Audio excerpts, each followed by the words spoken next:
7ನೇ ಅಧ್ಯಾಯದ 29ನೇ ಶ್ಲೋಕ. ಜರಾ ಮರಣ ಮೋಕ್ಷಾಯ ಮಾಮಾಶ್ರಿತ್ಯ ಯತಂತಿ ಯೇ ತೇ ಬ್ರಹ್ಮ ತದ್ವಿದು ಕೃಷ್ಣಂ ಅಧ್ಯಾತ್ಮಂ ಕರ್ಮ ಚಾಖಿಲಂ. ಜರಾ ಮರಣ ಮೋಕ್ಷಾಯ ಮಾಂ ಆಶ್ರಿತ್ಯ ಯತಂತಿ ಯೇ ತೇ ಬ್ರಹ್ಮ ತದ್ವಿದು ಕೃಷ್ಣಂ ಅಧ್ಯಾತ್ಮಂ ಕರ್ಮ ಚ ಅಖಿಲಂ. ಅಂದ್ರೆ ಯಾರು ಭಗವಂತನನ್ನ ತಿಳಿಬೇಕು ಅಂತ ಪ್ರಯತ್ನವನ್ನ ನಿರಂತರವಾಗಿ ಮಾಡ್ತಾ ಇರ್ತಾರೋ ಅವರು ಭಗವಂತನನ್ನ ತಿಳಿತಾರೆ. ಯಾವತ್ತೂ ಅಷ್ಟೇ, ನಾವು ಯಾವ ಮಾರ್ಗದಲ್ಲಿ ಪ್ರಯತ್ನಶೀಲರಾಗಿರ್ತೇವೋ ಆ ಮಾರ್ಗದಲ್ಲಿ ಸಾಗಿ ಆ ಗುರಿಯನ್ನ ನಾವು ಮುಟ್ಟುತ್ತೇವೆ. ಜರಾ ಮರಣ ಮೋಕ್ಷಾಯ ಅಂದ್ರೆ ನಮಗೆ ಮೋಕ್ಷ ಅಂದ್ರೆ ಏನು? ಬಿಡುಗಡೆ, ಎಲ್ಲಾ ರೀತಿಯಾದ ಬಂಧನದಿಂದ ಬಿಡುಗಡೆ. ಮುಖ್ಯವಾದ ಬಂಧನ ಅಂದ್ರೆ ಯಾವುದು? ಹುಟ್ಟು ಸಾವು. ಅದರ ಮಧ್ಯದಲ್ಲಿ ಅನೇಕ ರೀತಿಯಾಗಿರ್ತಕ್ಕಂತಹ ದೈಹಿಕವಾದ ಅನಾರೋಗ್ಯ, ಮಾನಸಿಕವಾದ ತೊಂದರೆಗಳು, ಹೀಗೆ ಅನೇಕ ರೀತಿಯಾಗಿರತಕ್ಕಂಥ ಏರುಪೇರುಗಳು, ಕಷ್ಟ ನಷ್ಟಗಳು, ಇದೇ ಮನುಷ್ಯನಿಗಿರತಕ್ಕಂಥ ತೊಂದರೆಗಳು. ಅದರ ಬಿಡುಗಡೆಯಾಗಿ ಪ್ರಾಕೃತ ಪ್ರಪಂಚದಿಂದ ಬಿಡುಗಡೆಯನ್ನು ಹೊಂದಿ ಮುಕ್ತಿಯ ಕಡೆಗೆ ಹೋಗಬೇಕು. ಈಗ ಯಾರು ಜರಾ ಮರಣಗಳ ಮೋಕ್ಷಕ್ಕೋಸ್ಕರವಾಗಿ, ಜರಾ ಅಂತ ಹೇಳಿದ್ರೆ ಮುಪ್ಪು, ಮರಣ ಅಂತ ಹೇಳಿದ್ರೆ ಜೀವನದ ಕೊನೆಯ ಹಂತ, ಜೀವನದ ಅವಭೃತವೇ ಮರಣ. ಇದರ ಬಿಡುಗಡೆಗೋಸ್ಕರವಾಗಿ ಪ್ರಯತ್ನಶೀಲರಾಗಿರ್ತಾರೆ. ಯತಂತಿ ಅಂದ್ರೆ ಇತಿ ಪ್ರಯತ್ನೇ ಧಾತು, ನಿರಂತರ ಪ್ರಯತ್ನ. ನನಗೆ ಮರಣ ಬರಬಾರದು, ನನಗೆ ಮುಪ್ಪು ಬರಬಾರದು ಅಂತ. ಯಾವುದೋ ಒಬ್ಬ ಯುವಕ ನನಗೆ ಮರಣ ಬರಬಾರದು, ಮುಪ್ಪು ಬರಬಾರದು ಅಂತ ಕೂತ್ಕೊಂಡು ತಪಸ್ ಮಾಡಿದ ಕೂಡಲೇ ಮರಣ ಬರದೇ ಇರೋದಿಲ್ಲ, ಮುಪ್ಪು ಬರದೇ ಇರೋದಿಲ್ಲ. ಮರಣ ಬಂದೇ ಬರುತ್ತೆ, ಮುಪ್ಪು ಬಂದೇ ಬರುತ್ತೆ. ಜಾತಸ್ಯ ಹಿ ಧ್ರುವೋ ಮೃತ್ಯು ಧ್ರುವಂ ಜನ್ಮ ಮೃತಸ್ಯ ಚ. ಹುಟ್ಟಿದವನಿಗೆ ಸಾವು, ಸತ್ತವನಿಗೆ ಹುಟ್ಟು, ಅದು ಖಚಿತವಾದದ್ದು.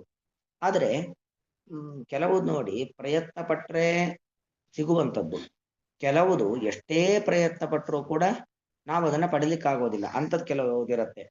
ನಮಗೆ ಮರಣ ಬರಬಾರದು, ಮುಪ್ಪು ಬರಬಾರದು ಅಂದ ಕೂಡಲೇ ಪ್ರಯತ್ನ ಪಟ್ಟ ಕೂಡಲೇ ಅದು ಬರದೇ ಇರೋದಿಲ್ಲ, ಬಂದೇ ಬರುತ್ತೆ. ಯಾವುದು ನಾವು ಪ್ರಯತ್ನ ಪಟ್ಟರೂ ನಮ್ಮ ಕೈಗೆ ಸಿಗೋದಿಲ್ವೋ ಅಂದ್ರೆ ಏನು? ಮುಪ್ಪು ಬರಬಾರದು ಅಂತ ಅನ್ಕೊಂಡ್ರೂ ಆಗೋದಿಲ್ಲ, ಮುಪ್ಪು ಬಂದೇ ಬರುತ್ತೆ. ಮರಣ ಬರಬಾರದು ಅಂತ ಎಷ್ಟೇ ಪ್ರಯತ್ನ ಪಟ್ಟರೂ ಆಗೋದಿಲ್ಲ, ಮರಣ ಬಂದೇ ಬರುತ್ತೆ. ಮತ್ತದರ ಪ್ರಯತ್ನ ಯಾಕೆ ಅಂತ ಹೇಳಿದ್ರೆ, ಈ ಜನ್ಮದಲ್ಲಿ ಮರಣ, ಈ ಜನ್ಮದಲ್ಲಿ ಮುಪ್ಪು ಬರಬಹುದು, ಆದರೆ ಇನ್ನು 10, 100, ಸಾವಿರಾರು ಜನ್ಮಗಳು, ಆ ಸಾವಿರಾರು ಜನ್ಮಗಳಲ್ಲಿ ಮುಪ್ಪು, ಆ ಸಾವಿರಾರು ಜನ್ಮಗಳಲ್ಲಿ ಮುಪ್ಪು ಬರುವುದಕ್ಕಿಂತ ಅನೇಕ ರೀತಿಯಾಗಿರ್ತಕ್ಕಂಥ ಕಷ್ಟ ನಷ್ಟಗಳು, ದುಃಖ ದುಮ್ಮಾನಗಳು, ಅದೆಲ್ಲ ಮುಗಿದ ಮೇಲೆ ಮರಣ, ಮತ್ತೆ ಹುಟ್ಟು. ಈ ತರ ಹುಟ್ಟು ಸಾವುಗಳ ಚಕ್ರ ನಿರಂತರವಾಗಿ ನಮ್ಮ ಮೇಲೆ ಆಕ್ರಮಿಸ್ತಾ ಇರಬಾರದು, ನಿರಂತರವಾಗಿ ನಮಗೆ ಪ್ರಾಪ್ತವಾಗ್ತಾ ಇರಬಾರದು. ಅದಕ್ಕೋಸ್ಕರವಾಗಿ ಪ್ರಯತ್ನ ಹೊರತು ಈ ಜನ್ಮದಲ್ಲಿ ಮರಣ ಬರಬಾರದು ಅಂತ ಪ್ರಯತ್ನ, ಅಥವಾ ಈ ಜನ್ಮದಲ್ಲಿ ಮುಪ್ಪು ಬರಬಾರದು ಅನ್ನೋ ಪ್ರಯತ್ನ, ಅದು ವ್ಯರ್ಥ ಪ್ರಯತ್ನ. ಯಾಕಂದ್ರೆ ಮರಣ ಬಂದೇ ಬರುತ್ತೆ, ಮುಪ್ಪು ಬಂದೇ ಬರುತ್ತೆ, ಯಾರು ಶಾಶ್ವತರಲ್ಲ. ಲಕ್ಷ್ಮೀನಾರಾಯಣ ದೇವರನ್ನ ಬಿಟ್ಟು ಮತ್ಯಾರೂ ಶಾಶ್ವತರಲ್ಲ. ಎಲ್ಲರಿಗೂ ಕೂಡ ಜರಾಮರಣಾದಿಗಳು ಇದ್ದೇ ಇದೆ.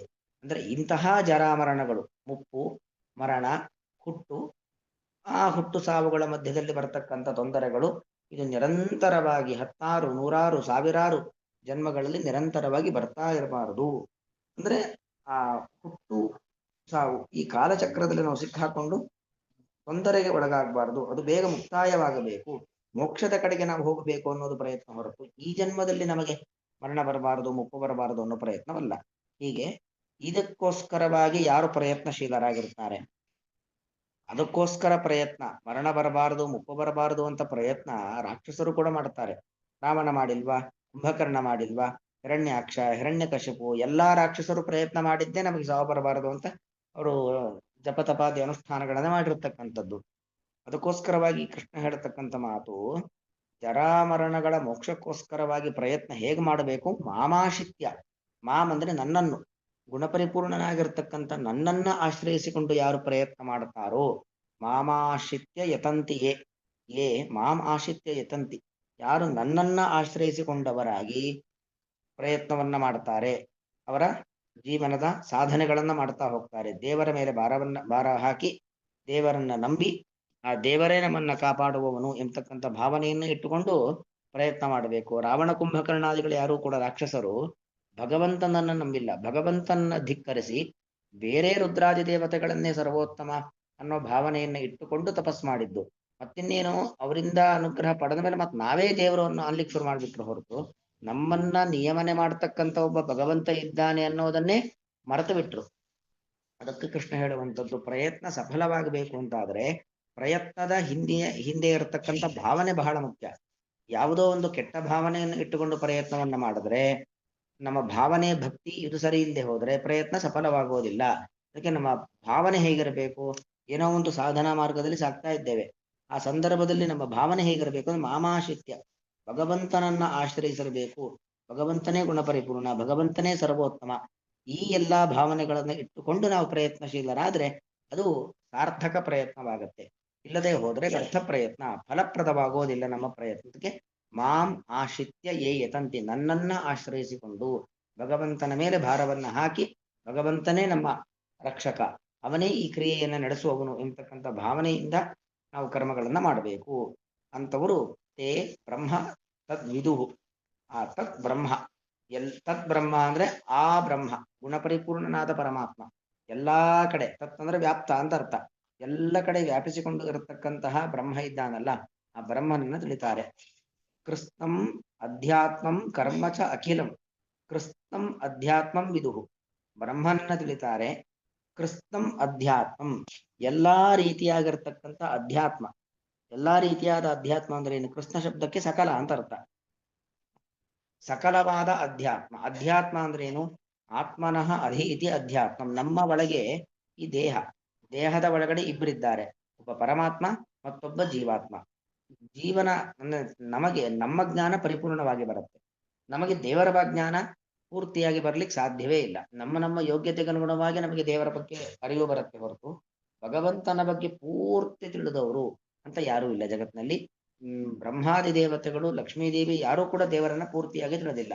ಹಾಗಾಗಿ ಕೃಷ್ಣಂ ಅಧ್ಯಾತ್ಮಂ, ಅಧ್ಯಾತ್ಮ ಶಬ್ದಕ್ಕೆ ನಮ್ಮ ಒಳಗಿನ ಜೀವಾತ್ಮ ಮತ್ತು ಪರಮಾತ್ಮ ಅಂತ ಅರ್ಥ.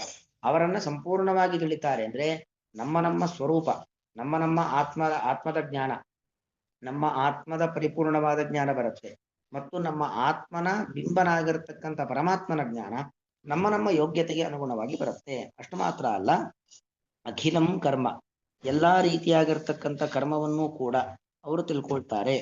ಕರ್ಮ ಅಂತ ಹೇಳಿದ್ರೆ ಏನೇನು ಜಗತ್ತಿನಲ್ಲಿ ಕ್ರಿಯೆ ನಡೆಯುತ್ತೋ ಆ ಪ್ರತಿಯೊಂದು ಕ್ರಿಯೆಗಳು ಕೂಡ ಭಗವಂತನಿಂದಲೇ ನಡೆಯುವಂಥದ್ದು. ತೇನವಿನ ತೃಣಮಪಿ ನ ಚಲತಿ, ಭಗವಂತ ಇಲ್ಲದೆ ಒಂದು ಹುಲ್ಲು ಕಡ್ಡಿಯೂ ಕೂಡ ಅಲಗಾಡೋದಿಲ್ಲ. ಇದು ಒಂದು ರೀತಿಯಾಗಿರ್ತಕ್ಕಂಥ ಕ್ರಿಯೆ. ಅರೆ ಸಕಲ ಕ್ರಿಯೆಗಳ ಹಿಂದೆ ಇರತಕ್ಕಂಥವನು ಭಗವಂತ ಅನ್ನೋ ಒಂದು ಕರ್ಮದ ಜ್ಞಾನ ಬರುತ್ತೆ. ಇನ್ನೊಂದು ಸಂಚಿತ ಕರ್ಮ, ಆಗಾಮಿ ಕರ್ಮ, ಪ್ರಾರಬ್ಧ ಕರ್ಮ. ಅಂದ್ರೆ ನನ್ನ ಜೊತೆಯಲ್ಲಿ ಎಷ್ಟು ಸ್ಟಾಕ್ ಸಂಚಿತ ಕರ್ಮಗಳಿದ್ದಾವೆ ಮತ್ತು ನಾನು ಅದನ್ನು ಕರಗಿಸ್ಕೊಳ್ಳಿಕ್ಕೆ ಏನು ಪ್ರಯತ್ನ ಮಾಡಬೇಕು, ನನಗೆ ಎಷ್ಟು ಪ್ರಾರಬ್ಧ ಕರ್ಮ ಇದೆ, ಯಾಕೆ ಪ್ರಾರಬ್ಧ ಕರ್ಮ ಮುಗಿದೇನೆ ಮೋಕ್ಷಕ್ಕೆ ಹೋಗ್ಲಿಕ್ಕೆ ಆಗೋದಿಲ್ಲ. ಮತ್ತು ಆಗಾಮಿ ಕರ್ಮ, ಇನ್ನು ಹೊಸದಾಗಿ ಕರ್ಮ ಹುಟ್ಟಬಾರದು, ನಮ್ಮನ್ನ ಇದೇ ಸಂಸಾರದಲ್ಲಿ ಕಟ್ಟಿ ಹಾಕ್ತಕ್ಕಂತಹ ಮತ್ತೆ ಕರ್ಮಗಳು ಹುಟ್ಟಬಾರದು, ಅದು ಹುಟ್ಟದಂತೆ ನೋಡಿಕೊಳ್ಳೋದು. ಅಂದ್ರೆ ಅವುಗಳ ಜ್ಞಾನವು ಕೂಡ ಆ ವ್ಯಕ್ತಿಗೆ ಬರುತ್ತೆ. ಬಂದು ಆ ಕರ್ಮದ ಬಂಧನವನ್ನ ಬಿಡಿಸ್ಕೊಂಡು ಅವನು ಮೋಕ್ಷದ ಕಡೆಗೆ ಹೋಗ್ತಾನೆ. ಅಲ್ಲಿಗೆ ನಾವು ಆ ಭಗವಂತನನ್ನ ತಿಳಿಬೇಕು, ನಮ್ಮ ಒಳಗೆ ಇರತಕ್ಕಂತಹ ನಮ್ಮ ಸ್ವರೂಪವನ್ನ ತಿಳ್ಕೊಳ್ಬೇಕು, ದೇಹದ ಒಳಗೆ ಇರತಕ್ಕಂಥ ಜೀವಾತ್ಮನ ಸ್ವರೂಪವನ್ನ ತಿಳ್ಕೊಳ್ಬೇಕು, ಮತ್ತು ಕರ್ಮದ ಜ್ಞಾನವನ್ನ ಪಡಿಬೇಕು. ಇದೆಲ್ಲವನ್ನು ಪಡೆಯೋದೇ ತತ್ವಜ್ಞಾನ. ಆ ತರ ತತ್ವಜ್ಞಾನವನ್ನ ಪಡೆದವರು ಮುಕ್ತಿಗೆ ಅರ್ಹರಾಗ್ತಾರೆ ಎಂಬುವಂಥದ್ದು ಇದರ ಒಟ್ಟು ಅಭಿಪ್ರಾಯ. ಇದೇ ಜರಾಮರಣಗಳ ಮೋಕ್ಷಕ್ಕೋಸ್ಕರವಾಗಿ ಪ್ರಯತ್ನ. ಜರಾಮರಣಗಳ ಮೋಕ್ಷ ಅಂದ್ರೆ ಜರ ಅಂದ್ರೆ ಮುಪ್ಪು, ಮರಣ ಅಂದ್ರೆ ಮರಣ ಅಂದ್ರೆ ಸಾವು, ಇವುಗಳ ಮೋಕ್ಷ ಅಂದ್ರೆ ಬಿಡುಗಡೆ. ಇವುಗಳ ಬಿಡುಗಡೆಗೆ ಎಂಥ ಪ್ರಯತ್ನ ಬೇಕು ಅಂತ ಹೇಳಿದ್ರೆ ಬ್ರಹ್ಮನನ್ನ ತಿಳಿಬೇಕು, ಗುಣಪರಿಪೂರ್ತಿಯಾದಂಥ ಭಗವಂತನನ್ನ ತಿಳಿಯುವ ಪ್ರಯತ್ನವೇ ಜರಾಮರಣಗಳ ಮೋಕ್ಷದ ಪ್ರಯತ್ನ. ಮತ್ತು ಅಧ್ಯಾತ್ಮ, ಈ ದೇಹದ ಒಳಗಡೆ ಇರತಕ್ಕಂತಹ ಜೀವಾತ್ಮ, ಅವನನ್ನ ನಮ್ಮ ಸ್ವರೂಪವನ್ನು ನಾವು ತಿಳ್ಕೊಳ್ಬೇಕು. ಈ ನಮ್ಮ ದೇಹ ಪ್ರಾಕೃತವಾದದ್ದು, ಆದರೆ ನಮ್ಮ ನಿಜವಾದ ಸ್ವರೂಪ ಅಪ್ರಾಕೃತವಾದದ್ದು, ನಮ್ಮ ನಿಜವಾದ ಆತ್ಮಸ್ವರೂಪ ಜ್ಞಾನಾನಂದಮಯವಾದದ್ದು, ಅದನ್ನು ತಿಳ್ಕೊಳ್ಬೇಕು. ಮತ್ತು ಕರ್ಮವನ್ನ ತಿಳಿಬೇಕು. ಹೀಗೆ ಯಾರು ಇದೆಲ್ಲವನ್ನ ತಿಳ್ಕೊಳ್ತಾರೋ ಅವರು ನನ್ನನ್ನು ಸೇರ್ತಾರೆ ಅನ್ನುವಂಥದ್ದು ಒಟ್ಟಿದರ ಅಭಿಪ್ರಾಯ. ಜರಾಮರಣ ಮೋಕ್ಷಾಯ, ಮುಪ್ಪು ಮತ್ತು ಮರಣ ಇವುಗಳ ಬಿಡುಗಡೆಗೋಸ್ಕರವಾಗಿ ಮಾಂ ಆಶ್ರಿತ್ಯ, ನನ್ನನ್ನೇ ಆಶ್ರಯಿಸಿಕೊಂಡು ಅಂದ್ರೆ ನನ್ನನ್ನೇ ಮೊರೆ ಹೊಕ್ಕು, ನಾನೇ ಸರ್ವೋತ್ತಮ ಎಂಬುವಂತ ಭಾವನೆಯನ್ನು ಹೊಂದಿದವರಾಗಿ ಯೇ ಯತಂತಿ ಯಾರು ನಿರಂತರವಾಗಿ ಪ್ರಯತ್ನವನ್ನ ಮಾಡುತ್ತಾರೋ ತೇ ಅಂತಹ ಸಾಧಕರು ತತ್ ಅಂತಹ ಅಂದರೆ ವ್ಯಾಪ್ತವಾದಂತಹ ಬ್ರಹ್ಮತತ್ವವನ್ನು ವಿದುಹು ತಿಳಿಯುತ್ತಾರೆ. ಕೃಷ್ಣಂ ಅಧ್ಯಾತ್ಮಂ ಎಲ್ಲಾ ರೀತಿಯಾಗಿರುವಂತಹ ಅಧ್ಯಾತ್ಮವನ್ನು ಅಂದ್ರೆ ದೇಹದ ಒಳಗಡೆ ಇರತಕ್ಕಂಥ ಜೀವಾತ್ಮನನ್ನು, ಕೃಷ್ಣಂ ಕರ್ಮ ಎಲ್ಲಾ ರೀತಿಯಾಗಿರುವಂತಹ ಕರ್ಮವನ್ನು ಅಂದ್ರೆ ಅಖಿಲಂ ಕರ್ಮ, ಅಖಿಲಂ ಕರ್ಮ ಎಲ್ಲಾ ರೀತಿಯಾದ ಕರ್ಮ, ಸಂಚಿತ ಕರ್ಮ, ಆಗಾಮಿ ಕರ್ಮ, ಪ್ರಾರಬ್ಧ ಕರ್ಮ ಮತ್ತು ನಾವು ಮಾಡತಕ್ಕಂಥ ಪ್ರತಿಯೊಂದು ಕರ್ಮಗಳು ಕೂಡ ಅದು ಭಗವಂತನ ನಿಯಂತ್ರಣದಿಂದ ನಡೀತಾ ಇರುವಂಥದ್ದು ಎಂಬಂತ ಕರ್ಮದ ಹಿಂದೆ, ಕ್ರಿಯೆಯ ಹಿಂದೆ ಇರತಕ್ಕಂತಹ ಭಗವಂತನ ಒಂದು ಶಕ್ತಿ, ಇದೆಲ್ಲವನ್ನು ಕೂಡ ತಿಳಿಯುತ್ತಾರೆ. ಯಾರು ಭಗವಂತನನ್ನ ಆಶ್ರಯಿಸಿಕೊಂಡು ಪ್ರಯತ್ನಶೀಲರಾಗಿರ್ತಾರೋ ಅವರು ಮಾತ್ರ ತಿಳಿತಾರೆ. ಯಾರು ಭಗವಂತನನ್ನ ಆಶ್ರಯಿಸಿಕೊಳ್ಳದೇನೆ ಅಂದ್ರೆ ದೇವರ ಮೇಲೆ ಭಕ್ತಿ ಇಲ್ಲದೇನೆ, ದೇವರನ್ನ ನಂಬದೇನೆ ನಾಸ್ತಿಕರಾಗಿ ಯಾರು ಪ್ರಯತ್ನಶೀಲರಾಗ್ತಾರೋ ಅಂತವರು ಇದ್ಯಾವುದನ್ನು ಕೂಡ ತಿಳಿಲಿಕ್ಕೆ ಸಾಧ್ಯವಿಲ್ಲ. ಯಾರು ಆಸ್ತಿಕರಾಗಿದ್ದು ಪ್ರಯತ್ನಶೀಲರಾಗ್ತಾರೋ ಅವರು ಮಾತ್ರ ತಿಳಿತಾರೆ ಎಂಬುವಂಥದ್ದು ಹುಟ್ಟಿದರ ಅಭಿಪ್ರಾಯ. ಜರಾಮರಣ ಮೋಕ್ಷಾಯ ಮಾಮಾಶ್ರಿತ್ಯ ಯತಂತಿ ಯೇ ತೇ ಬ್ರಹ್ಮ ತದ್ವಿದು ಕೃತ್ಸ್ನಂ ಅಧ್ಯಾತ್ಮಂ ಕರ್ಮ ಚಾಖಿಲಂ.